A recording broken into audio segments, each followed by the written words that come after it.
Hi, it's Calvin Niles, the mindful storyteller, and I am delighted to share with you stories of awakening. Each week, I'm going to be talking to people from around the world of various backgrounds and experiences. People I love, I know, and people I admire, but also those who are completely new to me.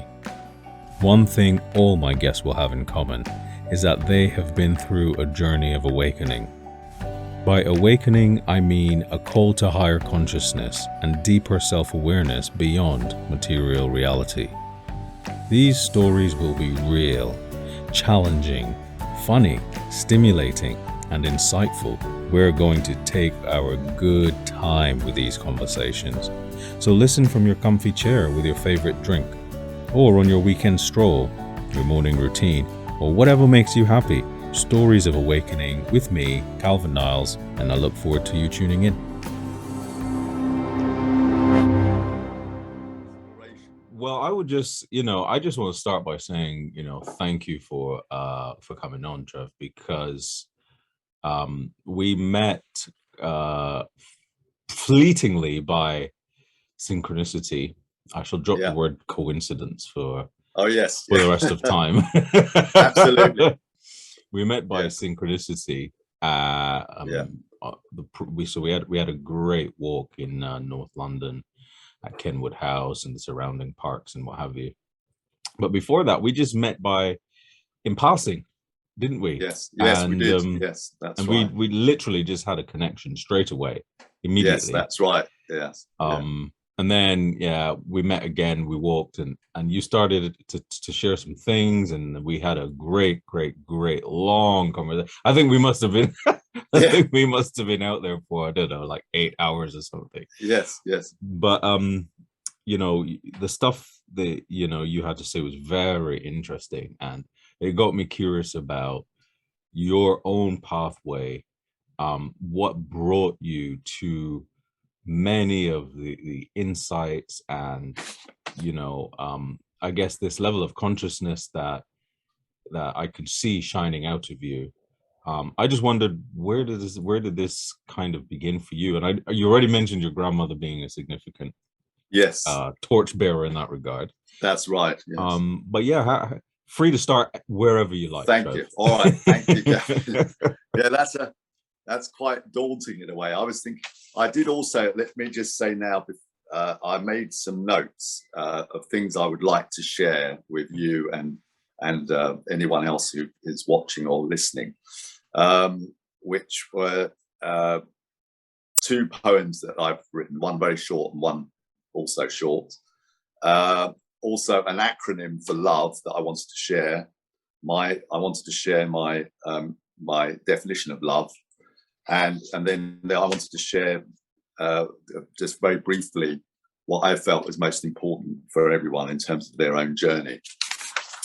And then I was going to, you asked for possible links when you sent me the form, and I'd like to mention some YouTube channels that I pay attention to. And then that's it, really. Yeah. But I'm going to start with, because it's right behind me, in terms of the answer to your question. So behind me, I don't know if you can see it, there's a picture up there. I don't know how clearly you can see it. With the heart on it. That's right, you can see the heart. Fantastic. There's lots of men. What I'm going to do is actually, I'll move steady not to. Right, I'm going in closer to see. I don't know if I should go back there. So there's lots of men, old men, looking at this heart, and there's one who's sort of poking it. There's one who's poking it. So there's a drawing here of is it like men in a field? It looks it's like men, maybe? Yeah, men. That's right. It's like men in a field. There's this, and the drawing. It's a drawing is called The Mysterious Object. The Mysterious Object, and it's by a really wonderful French cartoonist called Ronald Searle. Who was famous for doing the Centennials. He created Centennials. And now I bought this print from the Royal Academy, I think it was, or no, the Cartoon Gallery, sorry, about just under 40 years ago. And I only when I had my awakening, did I understand why I had to have this image. Because it's called the mysterious object, and it's all these men who are coming to investigate this heart. And I realized that the reason I had to have this image in my room was to ultimately show me that my own heart was a mysterious object, and that I was disconnected from my own heart. I didn't think I was until I had my awakening. And now what I do is teach heartfulness. So although I started off teaching mindfulness, I now teach heartfulness. So the most important thing for me in terms of my mission is to help people to learn to love themselves unconditionally, to connect with their heart. I believe that is our first and most important job, if you like, or mission. Yeah. So going back to answering your question, without boring everyone, I was leading a very typical life in that I luckily knew what I wanted to do when I was 14, which was animation, which is bringing to life that which is inanimate, which in itself is quite an amazing thing to want to do. It's the ultimate magic trick. Yeah. I knew at 14 I wanted to do animation. I wanted to bring to life that which was inanimate. And I was very fortunate, because when you know what you want to do, you just focus all your energy on that, and then it all just happens. It just flows, and my life just unfolded beautifully. I got married very young for the first time round. We separated amicably. I had a child, and then I went on a journey of building up a business, and which became very successful. I married again, and I decided I wanted to focus my life on the children, but also I wanted the business to be successful. So it was a kind of dilemma. And I realized that before quite long, I was in a very stressful situation where I was running a very successful business. In fact, I was running 3 businesses, and also wanting to spend time with the family. And basically, I just found the whole situation incredibly stressful, and I didn't know which direction to go. I was really torn. And it brought me to a crisis point, essentially. So this is the short version. It brought me to a crisis point, and essentially I created the situation whereby the company collapsed. And I knew at the time that I was doing it. So I created a situation where the company would have to come to a close. And it was very dramatic, very messy. And that precipitated my awakening, because as soon as the company collapsed, I was released, I was free. And my own wife, bless her, confined me, if you like, to my room, or to the guest room, in fact. So I was given my own space, and I was, and even the children were told to leave me in peace for a while. So I put a note on the stairs saying, dear Harry and Olivia, I love you both very much, but Daddy's resting, and I'll come down and see you soon. What I'm being reminded to share is that I was lying in the bed. I had no devices, so my phone was taken away from me. My computer was taken away from me. I was just in this beautiful space at the top of the house, and we had a little balcony. It's called a Juliet balcony, as in Romeo and Juliet. And I was looking out at the trees, and there was I noticed this spider that started to dangle from the railings, and it sort of dropped down from the railings with its own web, and it, in front of my eyes, it created the most perfect spider web. And this was the most miraculous thing I'd ever seen in terms of watching live nature at work. And it was something that was just literally, I cannot describe it, how beautiful and perfect it was just to see this spider create this perfect spider web. And there was dew that was even forming on it, and which was reflecting in the sunlight, and it was just miraculous. It was done in probably about 20 minutes or half an hour from start to finish. And I was mesmerized. And it's very hard to explain, but that triggered this incredible understanding of how disconnected I had become from nature, and that I wasn't aware of how incredible nature is or was, because I was so stressed, so busy looking after my family, trying to make enough money to support the family.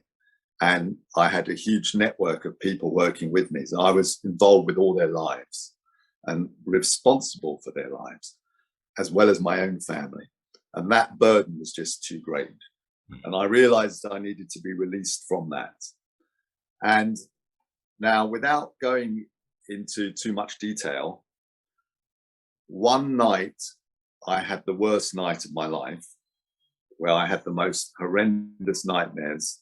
And apparently my wife told me only later that I was actually walking around, and I was not in a good way. I was actually sleepwalking, and I was calling out, and I was in a very bad way.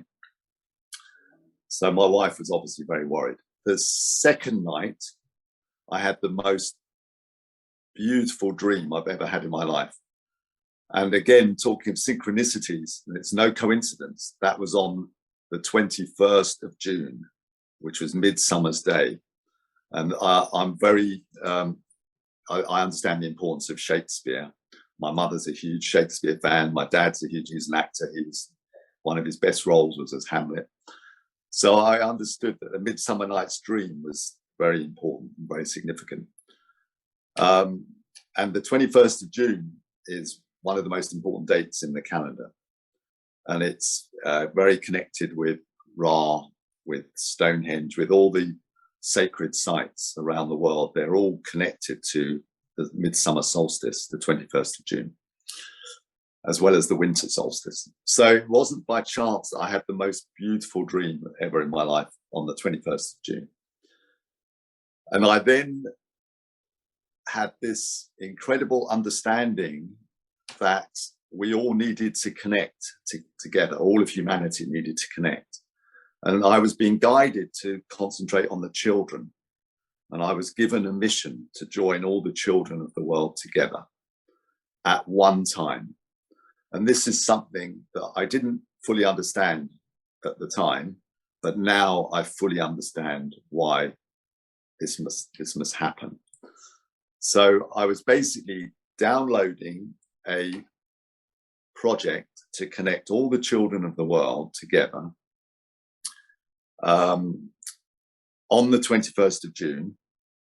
And very interestingly, I was guided to do this in 2014 to bring everyone together on the 21st of June. That was what was important. In 2015, Narendra Modi established International Yoga Day on the 21st of June. And his mission was to bring peace to the world through yoga. Yoga is taken from the Sanskrit root yuj, which means to join and unite the mind, body, and spirit.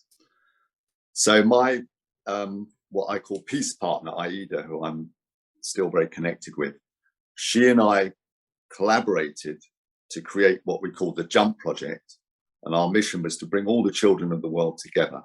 Now, here's a beautiful synchronicity. So we managed, I'm telling this very quickly. So there's a lot I could share, but so we were guided to hire the Alexandra Palace as a venue for the 21st of June, 2016. Actually, sorry, it was before 2000, it's 2014. to bring all the children together. We went to Ali Pali, had a meeting with the events organizer. It was all established, all set up. Then out of the blue, we got an email from her to say, really sorry, but we'll have to rearrange because another organization needs the venue on that day. My partner, Aida, was really upset. And she said, Trevor, you're not going to believe this. I've just had this email with very bad news. I said, no, it's not bad news. It's the best news we could hope for. Whatever it is, it's good news. And she said, what do you mean? And I said, trust me, it's good news. She told me it was being hired by a company who were creating the Om Yoga show. Also, as it happens, mind, body, and spirit. I said, we're going to meet with those people. We're going to join with them, which is exactly what happened. Wow. And before we knew it, we were aligned with the Om Yoga show, Mind, Body, and Spirit, Brahma Kumaris, the India High Commission, just to name a few. Wow. And then that's when we aligned with the Museum of Happiness. That's how we met Shamash and Vicky. Wow. And everything just aligned. And we had no money. We had no office. Highgate Wood was our office. And everything just happened. Everything just connected. Thanks for being part of this conversation. One of the things I'm learning during this series is that the chapters of each person's story are still being written. If you are conscious of a new story wanting to emerge in your life, but the clutter of your mind is slowing you down, a simple way to start is by decluttering your physical space. Subscribe and download my free ebook, Simplify Your Life, helping you to declutter and make way for the things that matter. Download your free copy at www.simplifyandmakespace.com. And then if we jump forward, we go to 21st of June 2016, and we're at the top of the Shard. We have the top 2 floors of the Shard, and we're broadcasting peace to the whole world. Wow. And Aida and I were just sort of pinching ourselves, saying, how did this happen? It's just amazing. Yeah.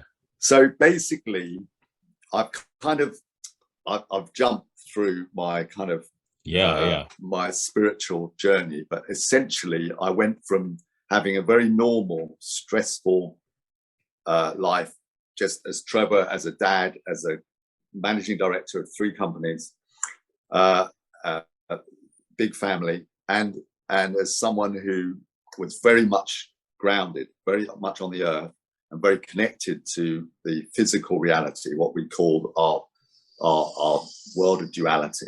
I was very much connected, but all the time I knew there was more. I knew there was more to life.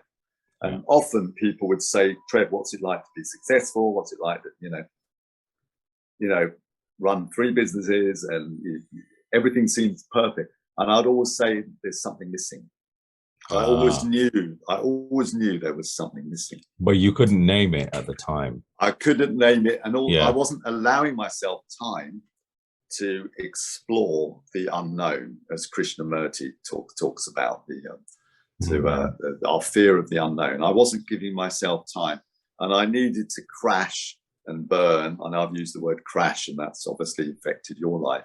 But I needed to crash and burn before I could have, funnily enough, this is also before you even go there. Yes. Well, first of all, thank you for sharing that. And just some questions that come into my mind around the use of your words. So, you had this burnout experience where you needed to basically be quarantined in your own house, going to the cave of the physical house, but the cave of your own self. That's right, absolutely. And then in that cave, that was the ignition for you, where you started to slowly see things that you hadn't had the space to see before, in the case of the spider and the web and the dew and the beauty and perfectness of it. So then this purging is happening because it's coming out in your dreams, and all of this stuff is coming up, and and you had some challenges around that. But you also mentioned, you said that you were being guided to do something. Did you Yes. know at the time that you were being guided to do something, or is this a retrospective terminology? Yes. Yeah. Do you know what I mean? Yes. Because I do. Yeah. I'm just sort of feeling like after a while you can look back and go, yeah, actually, you know, now I look at that, I was being guided, you know, I was being given information, I was being steered to a particular pathway or what have you. At the Yes. time, were you conscious of some No. guidance come right? You weren't. That's Okay. right. I wasn't. All I knew Yeah. was that I was waking in the night, and I had to write. So I was using my iPad. So I'd sort of for some reason I would suddenly wake up in the night, which I didn't normally do, Yeah. and I would have to write. So what I now know is automatic writing. So Yeah. so I was basically, I'd have to write and just write, and then I would finish, and then I would shut down the iPad and go back to sleep. And then the next morning I would read what I'd written and think, well, what's going on, you know? But so basically, I just felt I was receiving these ideas that needed to be fulfilled. It was basically like a project, as if it was like an animation project or something.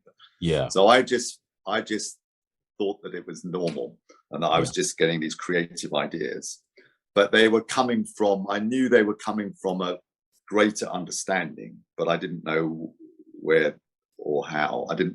I knew that as opposed to just making a film to entertain people, I was being guided to make a living film, if you like, a three-dimensional film involving everyone on the planet would be the actors.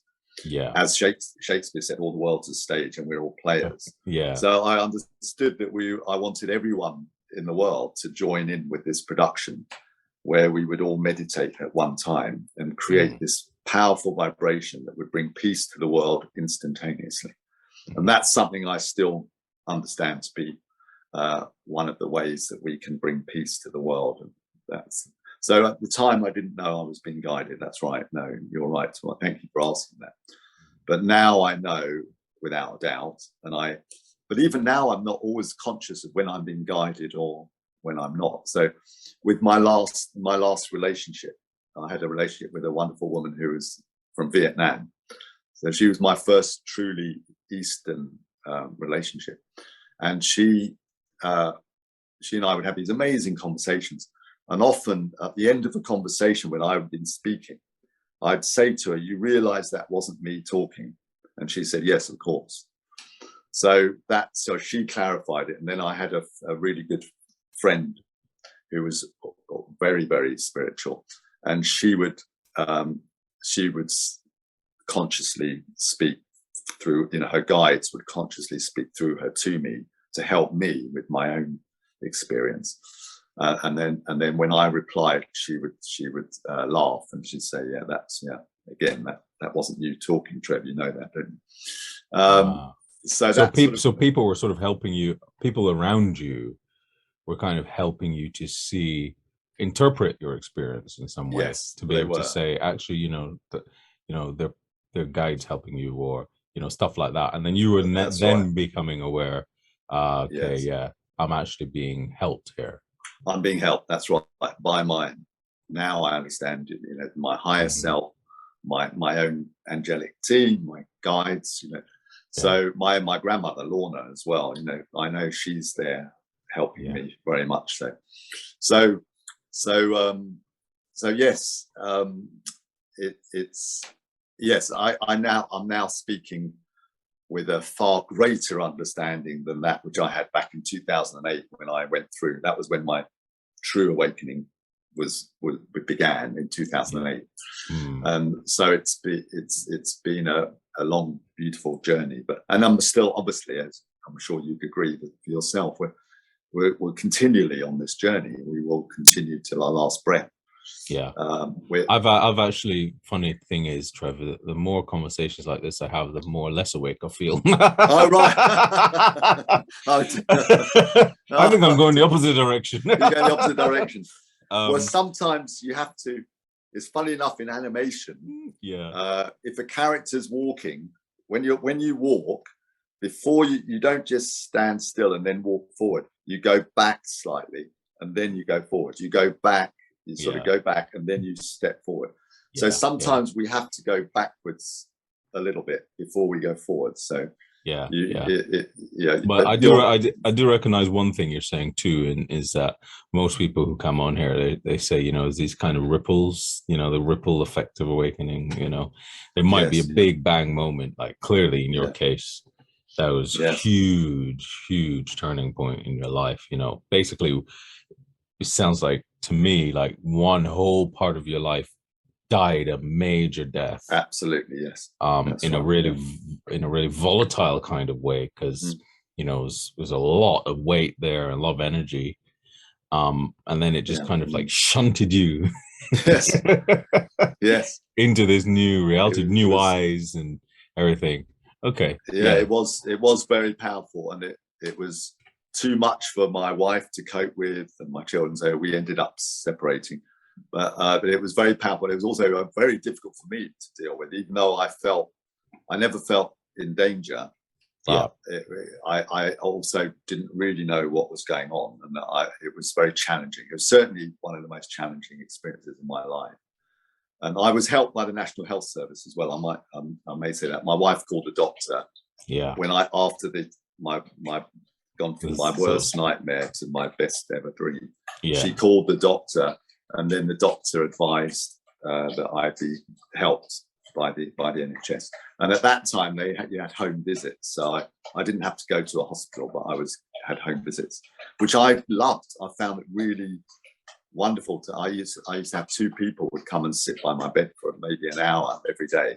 Yeah. But I also realised that I had to be careful what I shared with them and what I kept to myself, because I was aware that, as much as I was enjoying my experience in many ways, I was excited about it. I didn't want them to pass on information to my wife, or that them to be more worried. And, you know, I certainly didn't want to be medicated, you know. Yeah. And that was interesting. They kept trying to get me to take medication, which I refused point blank. I've never taken any medication. Yeah. So that was challenging, because they wanted to give me medication. Yeah.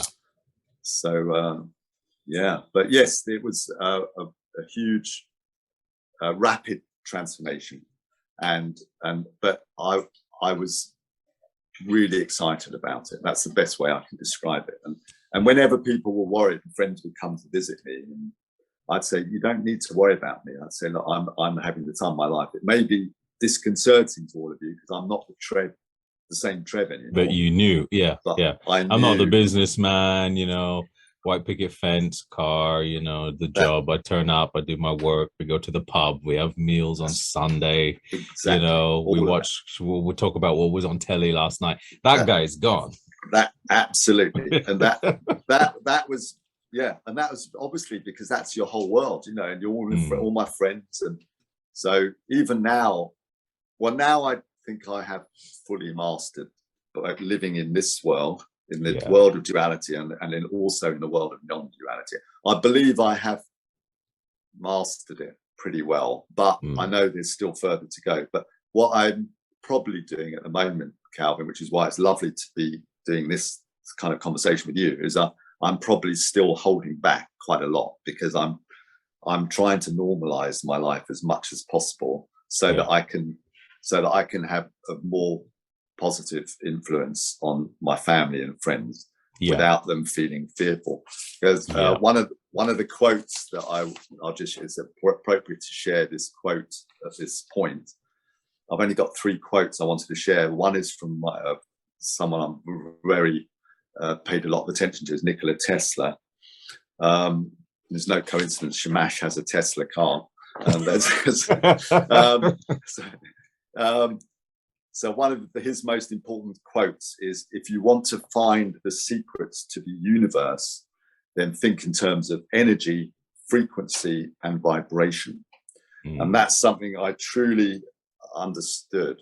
And I now understand that it's literally almost insignificant, whatever we do physically. It's all about the vibration that we create from within. It's an inside job, in other words. So although it's important that we do physical stuff, it has to come from a very pure vibration. And Yeah. but actually the most powerful work we're doing, we're not even conscious of, and that's literally to do with our vibration, and that's the vibration of unconditional love, and ultimately and light. And in fact, I will jump to this in case I don't get a chance later. No, So you definitely will, because I was going to ask you. I was going to say, don't forget the poems. Oh, right, okay. Well, the acronym that this was channeled, by the way, through me. I know that this for certain was channeled, because you won't find this anywhere. So the acronym for love, because I was always interested that we have an acronym for fear, which I'm sure you're aware of, is false evidence appearing real. That's a very well-known acronym for fear. And I thought, well, why isn't there an acronym for love? I'm not aware of it. Then immediately I was channeled, and the channeling came through as light, omnipresent, vibrating eternally. Light, omnipresent, vibrating eternally. That's the acronym for love, which is, I think, just the most perfect definition. My own definition of love is that love dissolves the illusion of separateness.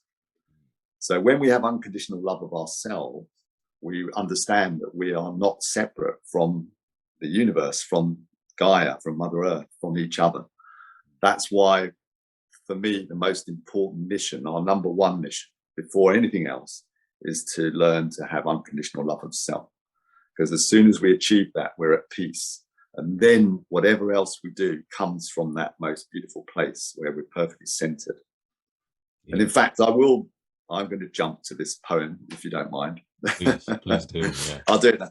So the first poem I wrote was to help children with mindfulness. I was invited to my children's school to teach mindfulness because of what I was writing. And one of my kids' teachers saw what I wrote and said, please, this is mindfulness. And I didn't even know what mindfulness was at that point.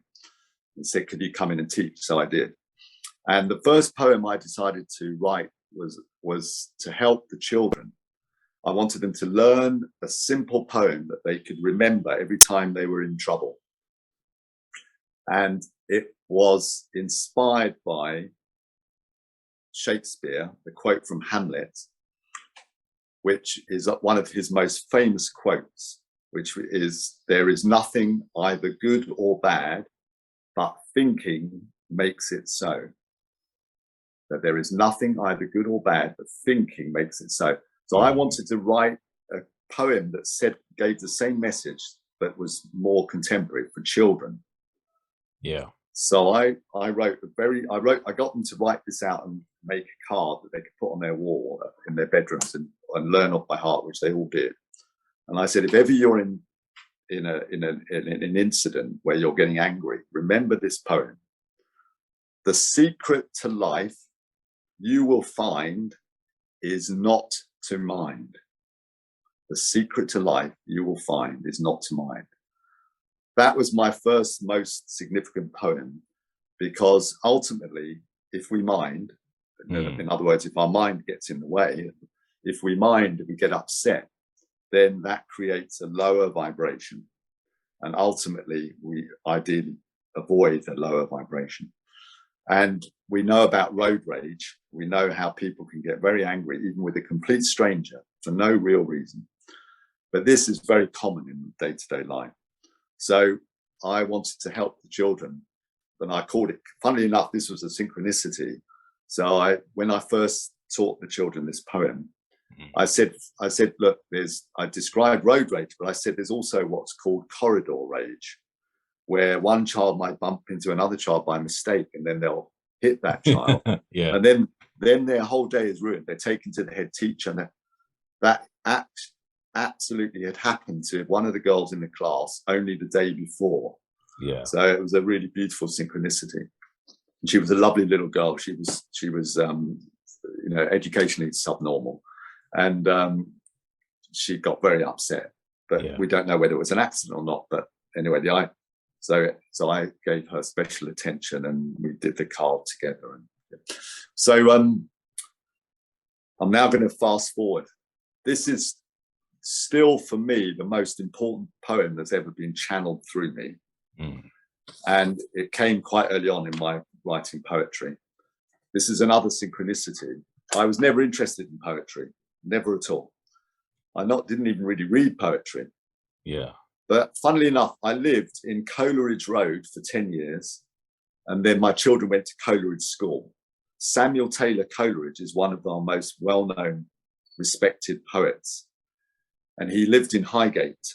He died in Highgate, in fact. He was highly spiritual. He wrote The Rhyme of the Ancient Mariner, Kubla Khan, and so he was highly spiritual. He received visitors in his last years of his life up in Highgate, in Pond Square. I made a series called Pond Life. But so even though I lived in Coleridge Road, I knew nothing about Samuel Taylor Coleridge. Yeah. And then all of a sudden, I start writing poetry. This is another synchronicity. I might just quickly share this, if this is all right. Please do. This is when I realized that I was being communicated with in ways that I were very clear, made very clear to me. So my companies, I have 3 companies, were called Bermuda Shorts, Live from Bermuda, and Bermuda International. And I put them all under the Bermuda Triangle Group.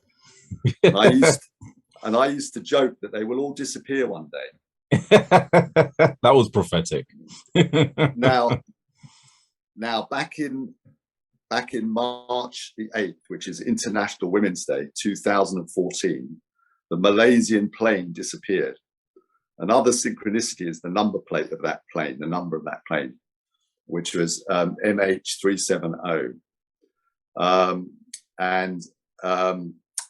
which is has within it MOH, which is Museum of Happiness. My 3 are very strongly connected to the Museum of Happiness. So I have 3 children: Martin, Olivia, Harry, MOH. 42 is Shamash's favorite number. The airline was a 777. Add those together, you get 21. Within the number plate was MH370. You get 37 as well. 3 7s are 21. So you add 21, you get 42. But anyway, quickly. So the Bermuda Triangle Group, the Malaysian plane completely disappeared on the 8th of March, 2014. Still no trace of it anywhere. Apparently they found one piece on Reunion Island. The idea that you could just find one piece. Nowadays, if we have a phone, you can put the phone anywhere in the world and it will be found. It's ridiculous to think that a whole plane could just disappear. So my company's the Bermuda Triangle Group. 5 days after the 8th of March, when that plane disappeared, 5 is the number of love. The 5th dimension is 5 is love. 5 days, I started channeling poetry. Poetry just started pouring through me. It's all on my iPad. So I just started from nowhere writing poetry 5 days after the Malaysian plane disappeared, the Bermuda Triangle Group. So these things are for a reason. You know, your surname is Niles, Nile, as in the Giza, the pyramids. So there's a connection there for you with Egypt and the pyramids. And the Bermuda Triangle Group, the pyramids are basically obviously triangles. Anyway, the poem, The Universe. I'll stop going waffling on now. The Universe, I read because I don't, funny enough, memorize my own poems. The Universe, just one verse, so simple, no more, no less, infinite. Then you enter, so hard to comprehend, all this without end. Go outwards forever, go inwards forever. You are at the center. Wow. That's it. Wow. That's the oneness. The oneness. That poem, I don't feel I've yet written a more important poem than that. The idea, this is, the infinity symbol. So this is what's so important to understand. Just scrappily done the infinity symbol. Yeah. So that's such an important symbol, because I used to often think about space and going out into space and where does it end? Yeah. And then you go out and out and out, and how can there ever be an end? Because if there's an end, there must be something beyond that. So I always used to think about going outwards in space, an infinite space. but I never thought about going inwards, about going the other way into a sort of, microscopic world. But that's basically what that represents. It's like that represents. So we are at the center of our own universe. All of us are individually at the center of our own universe. We go outwards forever, but we also go inwards forever. But when you think about it, it's one of these blindingly obvious things that when you understand, you just think, well, it's so obvious. We are all of us at the center of our own universe. Now, once we understand, fully comprehend that we are at the center of our own universe, we then understand that we individually, uniquely, can affect our own universe. And this is where we then go to Gandhi's quote, be the change you want to see in the world. Yeah. Because what we must learn on our spiritual journey is that only us individually, has nothing to do with anyone else around us or anything around us. Only we individually can change our own reality, our own experience, our own world, our own universe. Yeah. And that can only be done through vibration. So that's through our changing our vibration, which is what mindfulness is all about. Mindfulness teaches us how to change our vibration, as does neuro-linguistic programming. Once we change the negative language into a positive language, once we change the negative thoughts into positive thoughts, we change our vibration, we increase our vibration, and we start to have a very positive impact on not only our own world, our own experience, but on every person around us, close to us and far away. I'm actually just wondering, Trev. So, thank you for sharing that insight. And you got me thinking about a lot of things all in once. You got me thinking about being at the center and how, just hearing that, how safe it actually makes you feel. Oh, good. Also, you got me thinking about the Nile thing, actually. I never thought about that. You kept that one in your bag, didn't you? Yes, you kept that one secret. Kept that analysis to yourself. Yes. But also, you talked about after, the strain on the family and the support that you had from the healthcare service and the work you were doing and the guides, and all of this work is being sort of, the Trevor that we knew is being operated on in all different ways. Yeah. And then you said, you've kind of mastered this, walking this path of duality and, making sure that, you can be in the world, not of the world, so to speak. Yeah. How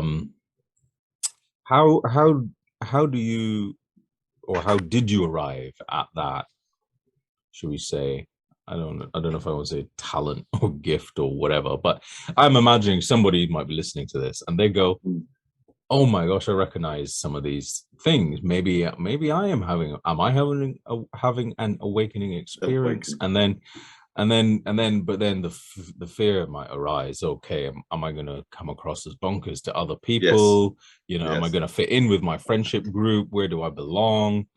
And especially when, I think in London, technology's helped to proliferate this too, but in London, we're very lucky. There's 8 million people in London alone. So the chances of you finding somebody where you can have a community of that's supportive to the vibration that you're vibrating at any given time is high. Very high. But what if you're in a tiny part of a little village somewhere outside of London or in another part of the world, and you're thinking, is this happening to me? How do I straddle this space? So what happened? Like, what was it that made you learn or realize how to be in the world? Yes. But not of the world, so to speak. That's a very, very, very good question, Calvin. And it probably that was the most difficult part of the journey. So my biggest challenge was to sort of experience and go through this very rapid transformation and this incredible understanding of what really is going on in the world we're living in. So to take all that on board relatively quickly. The one experience I had, for example, was I was on the underground, and I literally almost collapsed. I managed to stay on my feet. And the description I use is like, it was like watching 1,000 movies in a split second. It was like I just had this incredible download of information. And this is something that a lot of people describe. So it's when you suddenly receive an overwhelming amount of information very quickly. Now, the good thing was I went up to the top, to the surface, and I had a turnaround specialist who was helping me with my company to turn it round. And he was very wonderful at grounding. And he one of the things he said to me was, the first thing you must do, Trevor, before we do anything else, is you must physically exercise. You must do physical exercise. He didn't talk about meditation, actually, but he said you must do physical exercise. You must, take yourself out into nature. So I did both at the same time. So I did all my exercises, still do in nature. He said those are the two most important things: spend time in nature and exercise. And luckily, I have a dog who just came up to me called Sunshine, and my children named her Sunshine. Again, that's another clue about Ra. And she came into our lives in 2007. So she came into my life just in time to help me to connect properly with nature. So I was in charge of taking her for walks every day. I wrote a long letter of gratitude to my dog, because she was a significant part of my healing. And, we had the most wonderful day, didn't we, on Hampstead Heath, Kenwood. There's nothing better for restoring and rebalancing mental health than spending time in nature, but also physical exercise. So that helped to bring me back down to earth, very, very much so. But what did happen was I found I was spending more and more time on the heath and not really wishing to go back to the house. And every time I realized, I'd look at my watch and think I need to go back now, really, and get the dinner ready, maybe for the children or something. I found that quite difficult, but I always managed it. But I knew that I could go back, I could return the next day. So that I would strongly advise anyone that's listening to this, that if they're struggling to be in what I call this world that we call of duality, that they do physical exercise and spend time in nature. If they're able to do physical exercise, that may not be possible, but just walking is fine. Just walking, you don't need to do anything more. Just walking and being in nature. And then my next bit of advice would be to just ideally find at least one sympathetic friend or one empathic friend, one friend who you could open up to. And that's something that I found very difficult at the beginning. Luckily, I did have a friend who was very spiritual. He was part of my awakening as well. And but unfortunately, the timing was all wrong. So just as I was going into my challenging time, he was also going into his own challenging time. So he wasn't there as I would have, as otherwise he could have been. So, but luckily I did find, people like Shamash, for example, he was very, very helpful to me because I could see that he was both highly spiritual but also grounded. So he showed me that it's possible, that you don't have to completely disconnect from the world. You can be successful in the world and also help people and go on your own spiritual path. But even Shamash isn't as wacky as I am. He's not as he doesn't talk to it or listen to his angels or archangels or I'm helping him as much as he's helping me. But what's lovely is I can open up to Shamash and I can share with him what's going on, and he listens. Doesn't judge me. He doesn't judge. So ideally, anyone listening would find one person, just one person if they can, and they may not be physically present. And I would suggest, for example, a friend of mine introduced me to a group called the Light Beings and Multidimensionals, who were meeting in Covent Garden once a week. There are groups online that you could now physically can meet up with. So I would recommend joining a group where you can open up about your experiences without feeling shy, if you know what I mean. And that really, really helps as well. So, I mean, luckily for me, the YouTube channels I was going to recommend, for me, YouTube's been amazing because you can listen to people opening up about their experiences. And that really helps, just to listen to other people. And then you know you're not completely crazy. And for example, I'm going to share with you, I referred to Jesus Christ and my mother's maiden name being Gibson, and the understanding of big sun. And I've shared with this with you, Calvin, that I was once channeled very consciously by Jesus Christ to help a friend. So I didn't know what was going to happen, but I rang a friend who was suicidal to help her to overcome. And this is someone I met through Shamash at Museum of Happiness. She was a single mum with an 8-year-old son. And I offered to help her. And one evening I called her to check in with her, and she was still feeling suicidal. And then I remember, all I can say to you is, Calvin, that I remember saying, if it's all right with you, I'm going to ask Trevor to step aside. And the woman's name was Anna, and Anna said, yes, no, that's fine. And then I was channeled for about an hour. So I don't remember what I said or anything. And then all I remember at the end was, Trevor hasn't done this before, so I'm going to hand you back to Trevor, basically. Is that all right? And Anna said, yes. And then I said, Anna, do you know what happened just then? And she said, yes. And I said, we didn't talk about it at the time. I said, well, I think I know what happens. Is what I think happened what you think happened? And she said, yes. Yeah. Do you know, this is a, what's that Marvel show? Moon Knight. Have you watched Moon Knight? Oh, Moon Knight, no. Yeah, it's this kind of evoking images of Moon Knight.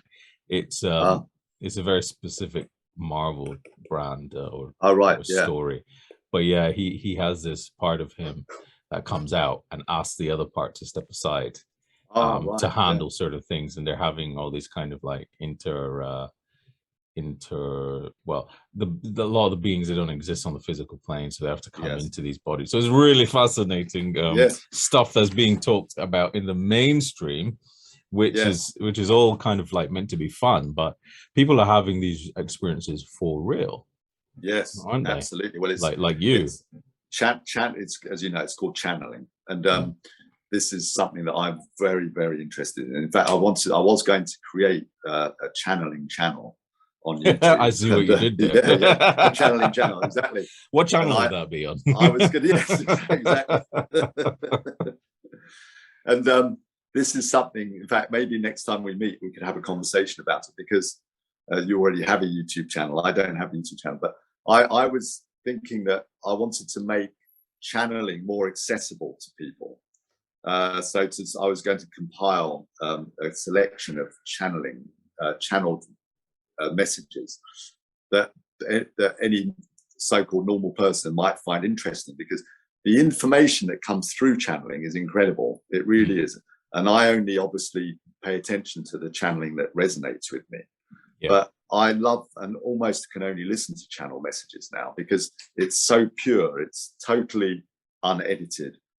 And there's no, like with newspapers, you have a journalist. The journalist will write what they believe, what they want to write. Yeah. They'll hand it into the newspaper, and then the editor, the sub-editor, and then maybe even the editor will interfere. Now, with channeling, there's no interference. You get direct communication from beyond the veil. And that's what I love. So it's pure light, as I describe it. And and it powerfully resonates with me. And I love listening. And what I particularly enjoy listening to is there's a woman called Alba Weinman who practiced through Delors Canon. She practiced, it's called the quantum hypnosis healing technique, and QHHT. And it's, so she just has normal everyday folk who come in to see her, and they just are put into a very gentle trance. And then they start channeling, usually their higher self, but often they're going back into past lives. And they recount experiences that are directly impacted on their current life. And so that's how they're healed. And I just found this Alba Weinman channel amazing, because there's hundreds of different people. They're all normal folk, and they give this incredible information, and it's just fascinating. So I'm kind of addicted to that. Yeah, more than coffee. More than coffee, absolutely, more than coffee. And there's another woman called Nicola Sheldon who does incredible channeling, immediate channeling, and she can switch. What's remarkable about Nicola Sheldon is she can switch from any being. She could be channeling Jesus Christ, Mary Magdalene, then she can be channeling, all of a sudden she'll be channeling the Pleiadians or the Arcturians, or she'll be challenging the channeling Archangel Gabriel or Raphael. And it will happen just like that. She'll just, whoever wants to speak will speak through her and give an answer to the audience that's in front of her. She's quite remarkable, Nicola Sheldon. She works with AAETV, which is Awake and Empowered Expo television. Right. And so there's this whole world and plethora of activity for people to explore who are that way minded, aren't they? Yeah, absolutely. I think I'll be sure. If you haven't already, I'll be sure to capture those links. Yes, I'll be happy to share them in the show notes as well. I'll send you the links. It's basically Alba Weinman, AAETV, Awake and Empowered Expo. Yeah, and also one I like is The Secret Universe, which is just short little messages that come every day. That just got a channel. Those are the ones I pay particular attention to. And we all, basically what I would say to anyone is to trust. If they were to go onto YouTube, for example, they just trust and let go. They will be guided to a channel that is appropriate for where they are at in their journey. Some of these that I'm giving may be too advanced, or on too much of a too high a vibration for certain people, or they may be too low. It's not advanced enough. Not enough. They're like, what? They were my students, 150 years ago. Well, look, exactly. Trevor, I'm really happy that we had this conversation, and if it's all right with you, yes, maybe we could have another one at some point too. Be delighted. There's so much here. Your experience is so rich. I know we only talked about a small slice of it as well. Yes. But if you're still speaking English in in a few months' time, I would love to have you back on. Hopefully, I might be talking in light language. That's another one. Light language. That's something that is fascinating. But I'd love to, Calvin. It's been a wonderful time. I've really enjoyed. I've just so enjoyed connecting with you, Calvin, and getting to know you. Yeah, and I'm delighted that you asked me to talk like this. It's actually been a while since I've done a Zoom call. I sort of closed it down. I used to have, this is something I'll end with. I used to have, what did I call it? Oh yeah, I called it coming out of the closet. So coming out of the spiritual closet. Because that's a good one. Coming out of the spiritual closet. So I used to conduct Zoom meetings every week with friends where we would share these experiences that we knew we could share comfortably without any fear. And that's something I would encourage anyone who's looking to kind of be able to express themselves and open up, because basically we need to find our own voice. It's all very well doing the inner work and going on an inner journey, but ultimately we need to find our own voice so that we can then share our experiences and help others, support others. Yeah. So I would encourage others to do exactly like what you're doing now, Calvin, which is wonderful, to share stories of awakening. Yeah. But also, some people may have an experience that they're too fearful of describing. Like, for example, I met this woman at the Museum of Happiness who openly shared with me that Jesus was sat on the end of a bed. And we had this most amazing conversation. But many people may not want to talk about something like that. And but ideally, they would find people they can talk with. And that's something that could be done. If someone's living in a small town in the middle of nowhere, then they may be able to connect with people through Zoom. Yes. And have that kind of, and it only needs to be 2 or 3 people or just 1-to-1.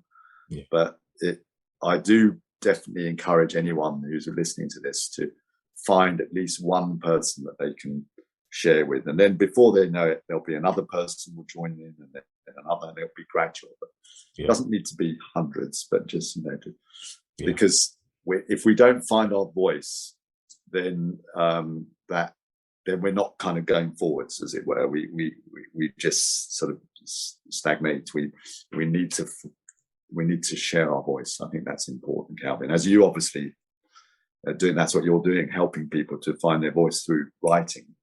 And I'm sure you're also helping them to find their voice through speech, like you're doing now with me. Absolutely. Yeah.